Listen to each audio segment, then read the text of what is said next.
Bonjour et bon vendredi à tout le monde. Bon, voilà, je vais être clair une bonne fois pour toutes. Moi, je ne suis ni pro-russe, ni pro-français, ni pro-anglais, ni pro-italien.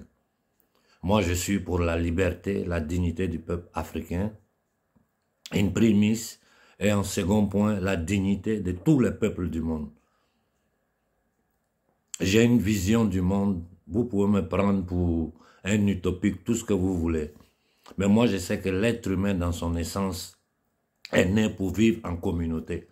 Je sais que l'être humain dans son essence n'est pas mauvais. Comme on dit, l'homme est le fruit de la société dans laquelle tu grandis. Quand tu grandis dans une société où il y a certaines valeurs éthiques, morales, c'est normal que tu deviens un homme, un enfant qui grandit dans une telle société devient un homme correct, droit. Quand nous prenons simplement la charte de l'ONU sur la Déclaration universelle des droits de l'homme, si ça là c'est respecté, si nous vivons dans une société harmonieuse, tout ce qui est en train de se passer dans le monde là ne va pas se passer.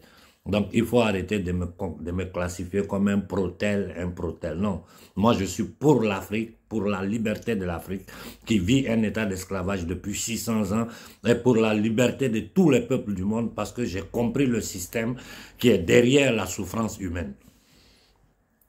Nous allons revenir après sur le plan international pour parler du cas de l'Afrique. Ce qui se passe au Tchad, vous avez vu que je suis silencieux. Parce que c'est inutile que je me mette toujours je me lève tous les jours pour mettre le pied dans le plat. Si les choses desquelles j'ai parlé auparavant, des choses sur lesquelles j'ai averti tout le monde, des choses sur lesquelles j'ai essayé de donner des solutions. Et les choses, mais vous-même quand vous réfléchissez, ceux qui ont assassiné le père Déby, pour vous dire comment ces gens-là ce sont des démons. Ils ont assassiné le père Déby, ils ont positionné son fils là. Dans le cas du Tchad, ils n'ont rien dit. Au contraire, Macron a couru pour aller soutenir le petit Déby. Dans le cas du Mali, du Burkina et du Niger, ils attaquent. Ça doit vous donner à réfléchir. Ils ont créé un Young Leader Boy qu'ils ont déposé à côté de Déby. Ça veut dire, c'est de la foutaise pure. C'est de la pure foutaise. Un opposant est assassiné. C'est entre nous en Afrique qu'on sait que le monsieur a été assassiné. En Occident, ici, personne ne sait rien. Personne n'en parle. Il faut tout couvrir. Il est mort gratuitement parce qu'il n'aura pas justice. Vous allez voir la Cour de justice internationale, la Cour pénale internationale, la Cour des droits de l'homme, quelqu'un ouvrir, ou tous ces ONG au service des services secrets occidentaux, ouvrir la bouche sur ce qui se passe au Tchad. Si nous ne levons pas la voix, nous ne faisons pas pression, là, rien ne sera dit et l'affaire sera morte comme ça. Cependant, tu vois Ouattara qui signe des accords de partenariat militaire avec les Américains. Ils vont nous protéger, ils vont faire... Il ment, il est en train de se protéger lui-même. Il est en train de livrer la Côte d'Ivoire aux ennemis endogènes, exogènes du peuple ivoirien, du peuple africain. Comment vous pouvez venir en plein 21e siècle Quand je dis que Ouattara est un démon, là, vous devez comprendre de quoi je parle. En plein 21e siècle, tu fais occuper un territoire militairement par un État négrier. Quand je parle toujours des dirigeants de l'élite de ces pays, pas des peuples. Je suis obligé de répéter parce qu'il y a toujours des idiots qui vont sortir pour me raconter des bobards. Qui est derrière le terrorisme? Qui a créé le terrorisme? Qui a créé Al-Qaïda, Boko Haram, tout ce bordel qui fout le chaos, la mort, la zizanie en Afrique? C'est la CIA. C'est le MI6. C'est la DGS française, les services secrets italiens. Parce que tous ces services secrets-là travaillent sous la coupole des patrons universels de ce monde. C'est-à-dire ceux qui battent la monnaie de rien, qui sont cachés derrière le rideau et qui vendent l'illusion d'une démocratie occidentale aux peuples occidentaux. Et ils nous obligent, nous, à dire que nous devons être des pays démocratiques pendant qu'eux-mêmes ils installent des dictateurs, des criminels au pouvoir. Si l'Amérique est responsable du terrorisme dans le Sahel, si l'Amérique est responsable de tout le chaos, le génocide qui se produit au Congo aujourd'hui, Ouattara nous parle de quelle signature avec les Américains? Les Ivoiriens, réfléchissez, hein? Ou bien on est tellement plongé dans des trucs ethniques, dans ses propres petits égos, intérêts personnels, qu'on n'est pas capable de voir, c'est-à-dire on refuse de voir la vérité. Toute la souffrance de l'Afrique, c'est l'Amérique. Aujourd'hui, la France n'est qu'un État vassal du pouvoir anglo-saxon qui gouverne l'Amérique. Donc, on dit quoi? Déjà, les Français sont présents en Côte d'Ivoire avec combien de bases, combien de militaires. Les Américains viennent s'ajouter là-dessus. La Côte d'Ivoire est un territoire occupé. La Côte d'Ivoire est un territoire occupé. La Côte d'Ivoire est un pays endetté. Allez prendre la dette publique de la Côte d'Ivoire divisée par le nombre d'habitants et puis vous allez voir combien chacun de vos enfants doivent.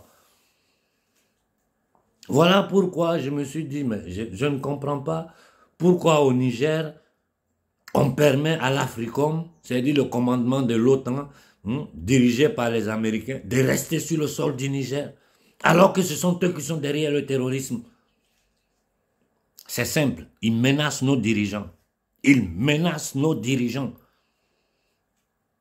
La dernière fois, je vous ai fait écouter une petite vidéo de John Perkins, Confession d'un assassin économique. D'abord, ils arrivent, ils tentent de corrompre. S'ils n'arrivent pas à corrompre quelqu'un, ils tentent de faire coup d'État. S'ils n'arrivent pas à faire coup d'État, ils vont créer une situation pour aller se légitimer au temple mondial du satanisme qui est l'ONU, pour venir attaquer militairement ce pays-là avec les armées de l'OTAN.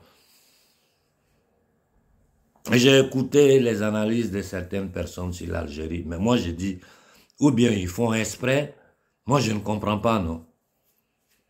Parce que vous pensez que l'Algérie est un pays libre? Si ces gens-là contrôlent des grands pays comme la France, l'Italie, l'Allemagne, c'est l'Algérie, ils ne vont pas contrôler. Ceux qui sont à la tête de l'Algérie ne sont que des marionnettes qui obéissent au pouvoir qui gouverne l'Occident.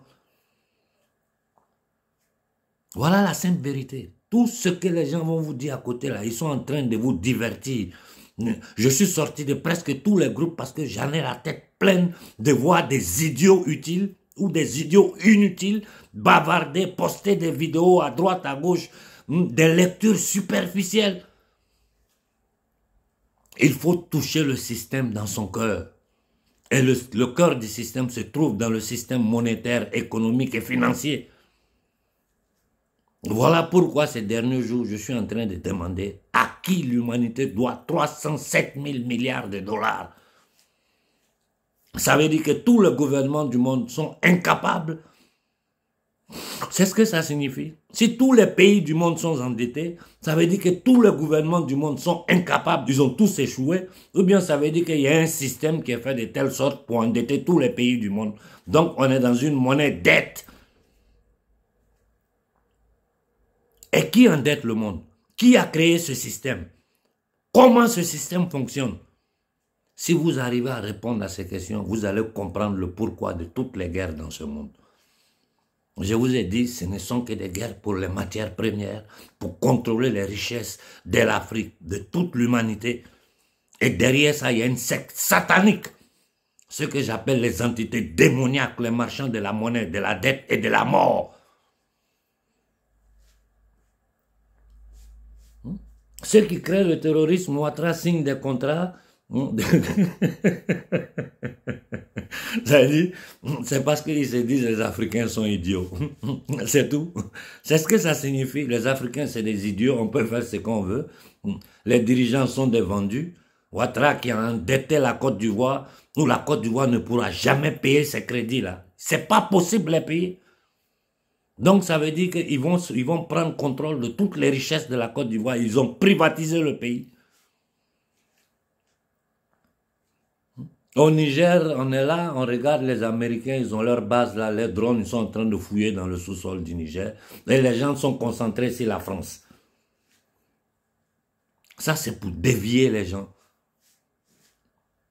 Moi, je ne supporte, je suis pas là pour supporter les gens. Je suis là pour dire la vérité, pour donner la direction à la jeunesse africaine, pour son futur, parce que c'est le futur de la jeunesse africaine qui est hypothéqué. Dans le cas du Congo, j'ai été très clair. Hier, on m'a envoyé des vocales dans le groupe de gens qui disent non, il ne faut pas aller devant les ambassades, ça ne sert à rien. Ils mentent. Tout ça, c'est des infiltrés ou c'est des idiots, des ignorants qui sont dans les groupes, qui aiment jouer aux intelligents dans les groupes. Ils ne comprennent rien de ce système mondial. À qui nous devons nous adresser? À qui? Et comment? Quelle est la stratégie? Le simple fait, j'ai dit, le simple fait que quelques Congolais se sont placés devant ces ambassades, vous avez vu les résultats.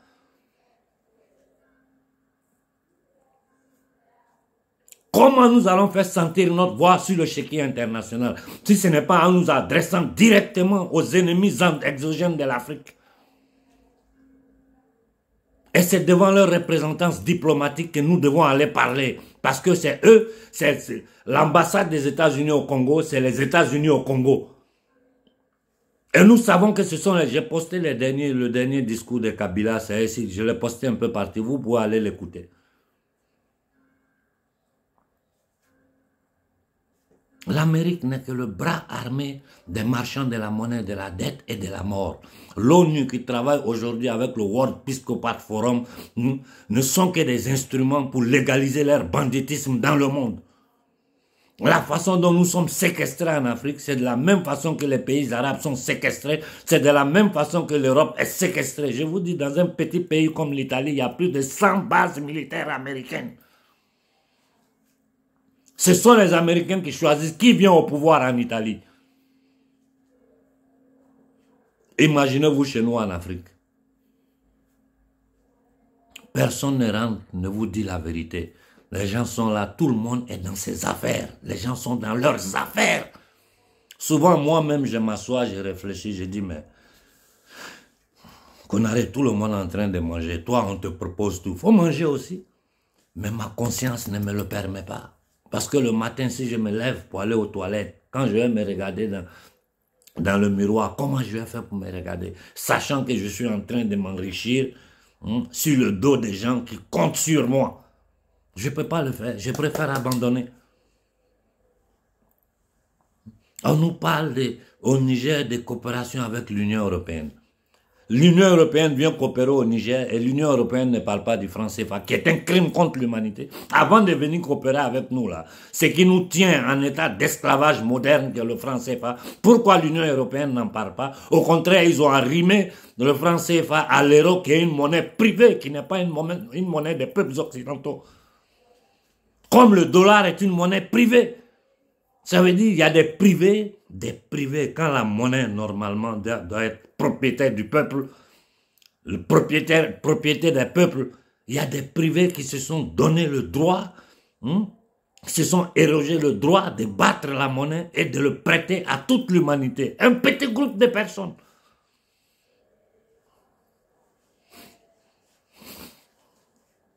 Mais une chose est sûre, moi, depuis 20 ans, j'étudie ce système-là. C'est un château de cartes qui peut s'écrouler facilement.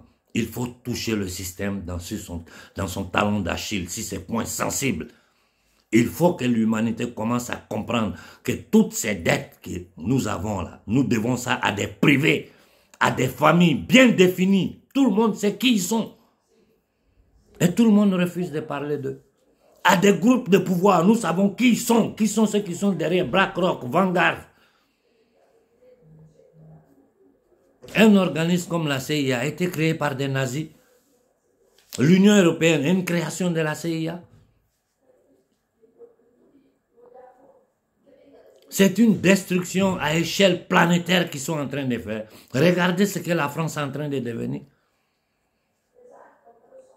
S'ils arrivent à soumettre des pays comme la France, une puissance nucléaire, prendre contrôle, nommer des voyous à la tête de la France, des dépravés, imaginez-vous chez nous en Afrique ce qu'ils peuvent faire. Au Congo, je viens vous répéter, moi je ne peux pas perdre mon temps tous les jours à dire les mêmes choses et j'ai l'impression de prêcher dans un désert. J'ai dit, Tshisekedi ne fera rien pour le Congo. Il est trop compromis. L'armée congolaise est infiltrée. Mais je suis sûr qu'au Congo, il y a des fils dignes du Congo. Si le peuple, si les Ouazalendo se sont multipliés, la collaboration entre les Ouazalendo et certains officiers congolais qui peuvent, de façon discrète, signer des contrats, même si c'est non écrit, avec la Russie. J'ai dit, je ne suis pas un pro-russe, mais je suis quelqu'un qui réfléchit, qui voit le monde dans sa réalité. Aujourd'hui, il n'y a que la Russie qui peut nous aider à nous débarrasser de ces voyous-là au Congo. Il faut que certaines forces vivent au Congo. Certaines personnes de premier plan, je ne citerai pas de nom, et certains militaires patriotes au Congo arrivent de façon discrète à signer des accords avec les Russes pour se fournir en armement à tout ce qui les sert pour combattre ces batraciens de M23. Et il faut que toute l'Afrique s'élève contre Kagame. Ça, c'est un impératif. Il faut que toute l'Afrique commence à dénoncer Kagame. Si toute l'Afrique commence à dénoncer Kagame, ils vont l'enlever. Ces gens-là, une fois qu'ils savent que tu es grillé, ils t'abandonnent. Ils n'ont pitié pour personne. Ce qui les intéresse là, c'est contrôler les matières premières, tenir les peuples en esclavage. Voilà pourquoi nous nous sommes fâchés quand on a vu la Banque mondiale aller se présenter au Mali. Le Fonds monétaire international. C'est pas moi qui le dis, les documents le prouvent. Ceux-mêmes qui ont fait ça, comme John Perkins, ont écrit des livres, ont fait des documents là-dessus pour démontrer comment le mécanisme, comment ils font pour endetter les pays, pour ensuite aller les obliger à installer une base militaire, à leur donner leurs produits gratuitement, à faire venir leurs multinationales. Nous avons vu le même Ouattara au début des années 90 qui arrivait du Fonds monétaire international avec les ajustements structurels. Ils ont pillé toutes les industries naissantes de l'Afrique. Aujourd'hui, on n'a plus rien.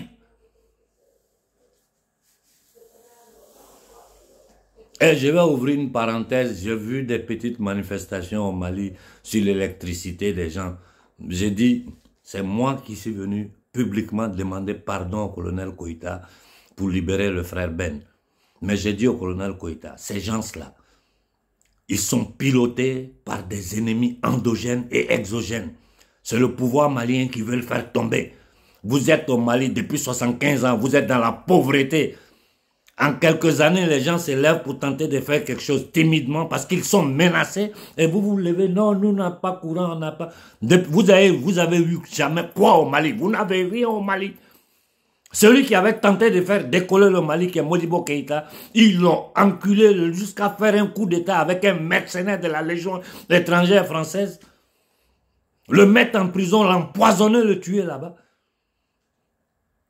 Sékou Touré qui a dit non, nous préférons la dignité dans la pauvreté. Depuis le Sénégal, créer des faux billets pour détruire l'économie guinéenne, brûler, casser tout. La France a fait ça en Guinée. Quand je dis la France, je parle toujours de ces maudites élites qui travaillent pour les marchands de la monnaie et de la dette. Il faut pouvoir voir les différents étages de la pyramide. Et les politiciens ne sont que le plus bas niveau, c'est-à-dire ceux qui doivent imposer ça sur nous.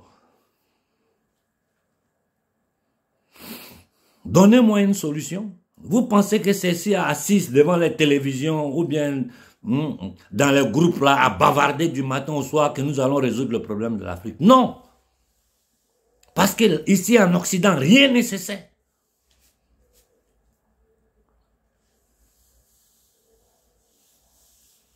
Ils ne savent rien ici. Tout est censuré, tout est manipulé. Et surtout aujourd'hui, avoir l'attaque violente qu'ils veulent faire aux sociétés occidentales, c'est mieux que les Occidentaux ne sachent rien de ce qui se passe en Afrique.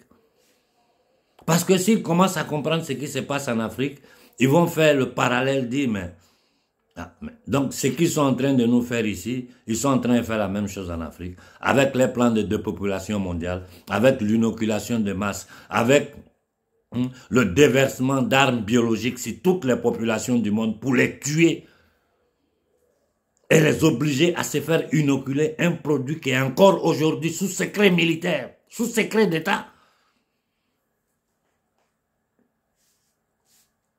On nous demande aujourd'hui de manger des cafards.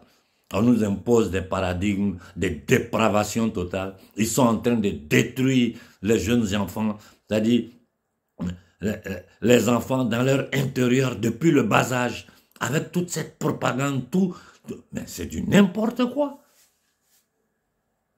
C'est du n'importe quoi. La situation du Tchad aujourd'hui, on observe l'évolution. On observe l'évolution, c'est inutile que je me mette à bavarder. On tue des gens, on tue des opposants, l'armée qui tape son propre peuple. Mais est-ce que vous vous rendez compte de ce que ça veut dire? Des Tchadiens, parce qu'ils ont la tenue militaire pour soutenir un pouvoir despotique. C'est-à-dire toute cette classe politique de vauriens, de malhonnêtes, l'armée qui doit défendre le peuple. Mais où est la différence entre ce qui se passe au Tchad et au Congo? Regardez l'armée ivoirienne. Ce minable qu'on dit général, nous signons des accords à elle. Ça fait honte.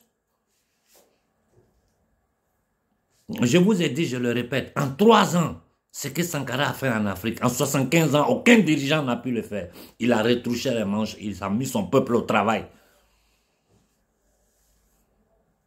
Il a dit clairement, si nous ne payons pas, ils ne vont pas mourir. Mais si nous payons, c'est nous qui allons mourir.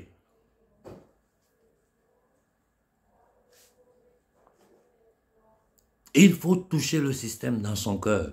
Comment l'argent est créé dans ce monde? Quel est le système qui fait que tous les pays du monde sont endettés, où les politiciens ne valent rien, c'est-à-dire tous les politiciens du monde sont des nullards, des escrocs, des vauriens, des voleurs, ou bien il y a un système qui est sur pied qui fait que tous les pays du monde sont endettés. Comment? On vient nous dire qu'on signe des accords de partenariat, de protection avec ceux qui sont les responsables du terrorisme, avec ceux qui sont en train de semer le chaos sur notre territoire. Comment? Réfléchissez vous-même. Réfléchissez vous-même. Quand je vous dis que ce sont des élites maudites, indignes, des nègres de salon en Afrique, ça est sous vos yeux. Ceux qui créent le chaos en Afrique, qui ont déversé les terroristes sur l'Afrique, ceux qui ont assassiné Sankara, ceux qui ont assassiné Kadhafi, les gens viennent s'arrêter devant vous, peuple d'Afrique, pour vous dire qu'ils signent des contrats de partenariat, des contrats militaires avec ces gens-là. Donnez-moi le nom d'un seul pays où les Américains sont allés, ils ont envoyé la paix dans le pays. Regardez le bordel qu'ils sont en train de foutre à Haïti. Regardez le bordel qu'ils sont en train de foutre à Haïti. Ils ont détruit l'Irak, la Syrie, l'Afghanistan. Ils ont des coups d'État partout. Le chaos partout. Ils ne reconnaissent pas les cours de justice internationale. Le journaliste qui est en prison, Julian Assange, qui risque de mourir là-bas, qui a mis dehors tous les crimes de l'armée américaine en Irak, partout dans le monde, les mails de Clinton, ces batraciens, ces menteurs, ces assassins, ces entités démoniaques, ces pédosatanistes. Il est en prison parce qu'il a osé sortir la vérité. Tu regardes tous ces autres nègres de salon dans les camps de concentration, Togo, Bénin, Gabon, tu regardes, ça te fait pitié. Moi, ça me fait, quand je les regarde, ils me font pitié parce que je dis, comment on peut être aussi indigne que ça, s'asseoir dans les palais, toi, ta famille et la petite bourgeoisie politique, affairiste, le 0,01% de la société africaine vit dans le beurre, le reste de l'Afrique est dans la misère. On n'a pas d'eau, on n'a pas de courant, on n'a pas d'électricité, je ne parle même pas d'internet. Je vais m'arrêter parce que je sais que les gens n'ont pas de gigas. Et tous ceux qui se sont assis à la table du diable pour manger dans le monde panafricain, quand vous observez, vous allez les reconnaître. Ils essaient d'occuper l'espace. Ils sont là, ils vous répètent les mêmes discours. Ils n'osent jamais aller dans le fond des choses. Ils ne parlent que quand leur patron, c'est-à-dire celui qui te finance, te dit, il faut dire ça. Ou quand ils voient qu'ils commencent à perdre la popularité, ils vont trouver tous les acrobaties pour essayer de se maintenir dans la lumière, parce que c'est ça qui fait qu'on leur donne de l'argent. Certains groupes de télévision panafricaines sont en train de me décevoir, mais je vais taper dur sur eux. S'ils pensent que je vais me taire, ils se trompent. Et toute l'Afrique sait que moi j'ai dit la vérité. Vous savez tous que ce que je vous dis, c'est la vérité. Vous savez tous que je n'ai jamais pris un rond dans ce combat-là. Vous savez tous que je suis en train de risquer ma vie.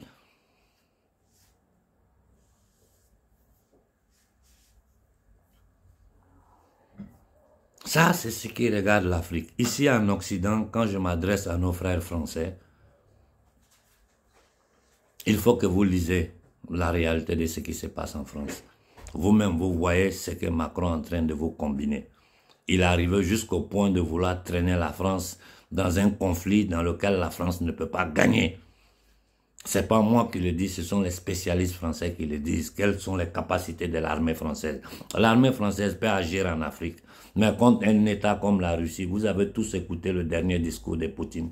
L'armée française ne peut rien. L'armée de toute l'Europe ensemble, mis ensemble, ils ne peuvent rien contre la Russie. Pourquoi ils continuent de tenir ces discours-là? Parce qu'il faut tenir l'attention. Il faut faire, c'est-à-dire, il faut fatiguer la Russie. Et je vous dis, le problème ukraino-russe, là, c'est simple.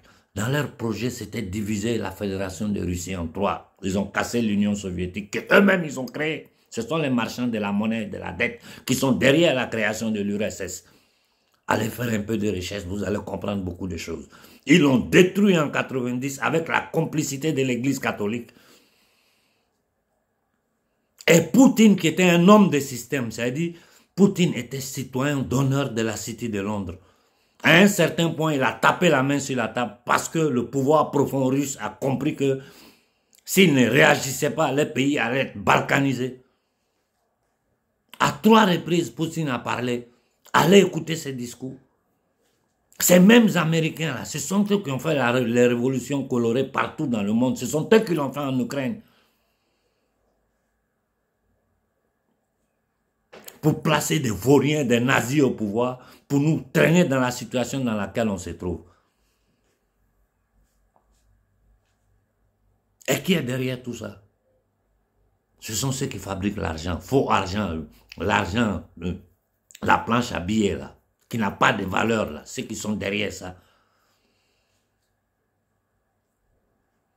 L'argent n'est plus un moyen d'échange. L'argent est devenu une matière première qui appartient à un groupe de familles, à un groupe de pouvoir. Voilà la réalité dans laquelle nous sommes. Pourquoi les Français veulent sortir de l'euro? Pourquoi les Italiens veulent sortir de l'euro? Qui a détruit les gazoducs russes entre la Russie et l'Allemagne? C'est la CIA, l'MI6. C'est-à-dire, ce sont des États qui font des attentats. Je vous ai dit, le cœur pulsant de ce satanisme international-là se trouve à Londres. London City, Wall Street. Avec le Pentagone qui est le bras armé. Ceux qui ont créé ces armes biologiques-là, ça vient d'où? Ça vient de DARPA. DARPA, c'est quoi? C'est le Pentagone. Les Russes ont sorti des documents qui prouvent ce qui est derrière tout ça. Je suis obligé de parler en mode codé. Comment? Des gens qui nous mettent le terrorisme, qui nous pillent, qui nous endettent. Les dirigeants africains viennent en plein 21e siècle, disent non, on est en train de faire des trucs de coopération avec eux. Vous vous foutez de nous? L'Afrique est un paradis. Nous avons tout. Nous avons tout et de façon abondante, exagérée. Même le sous-sol du Sahara à basse profondeur est plein d'eau douce qui peut donner à boire à toute l'humanité pendant des siècles. Nous avons toutes les matières premières possibles, imaginables. Nous avons des jeunes gens instruits aujourd'hui, des millions de jeunes Africains capables. Nous ne pouvons pas battre une monnaie en commençant seulement par l'AES. Ils peuvent attaquer un pays. Si la société civile du pays est ignorante, ne comprend rien, ils peuvent mentir. Mais quand tout est devant les... Quand tout est exposé, ils ne peuvent rien. Pourquoi la France est sortie du Burkina, du Mali et du Niger? C'est parce qu'on a exposé la France. Pourquoi on ne peut pas exposer le grand Satan qu'est l'Amérique? J'ai dit aux Ivoiriens, la seule chose qui vous reste, c'est vous révolter. C'est vous révolter dans le pays. Et à nos frères ivoiriens à qui je parle là, je vous dis, passez à l'action. Passez à l'action. Mais avant ça, là, il faut que l'Amérique soit exposée. Il faut que toute l'Afrique se lève contre les États-Unis d'Amérique. Il faut exposer le banditisme, le crime américain partout dans le monde. Au lieu de rester dans les groupes à bavarder, à partager les petites réflexions inutiles. Si, il y a beaucoup de choses qui sont utiles parce que ça permet aux gens de comprendre. Mais on ne va pas rester dans ça. Regardez la situation dans laquelle nous sommes au Sénégal aujourd'hui. Je ne parle plus. Parce que quand Macky était prêt à tomber, là, on devait le faire tomber. Qui a agi encore pour empêcher que Macky tombe? Réfléchissez, il y a seulement quelques jours, des jeunes Sénégalais sont morts dans des bateaux. Je m'arrête là pour aujourd'hui, j'ai fait 30 minutes, je sais que vous n'avez pas de giga. Réfléchissez sur les simples paroles que je viens de dire. S'il faut rester là à écouter les affairistes du panafricanisme qui ne donnent aucune solution, si ce n'est pas bavarder, analyser du matin au soir, ou les vidéomans qui ne comprennent rien du système profond qui gouverne ce monde, qui ne font que des lectures superficielles, ils sont dans de la propagande, ou bien vous rendre compte du danger qui menace l'humanité africaine et l'humanité dans son ensemble. Qui sont les marchands de la monnaie, de la dette et de la mort? C'est la question que je pose. Qui sont les marchands de la dette, de la monnaie et de la mort, à qui toute l'humanité doit plus de 307 000 milliards qui ne fera qu'augmenter? Bon vendredi à tout le monde.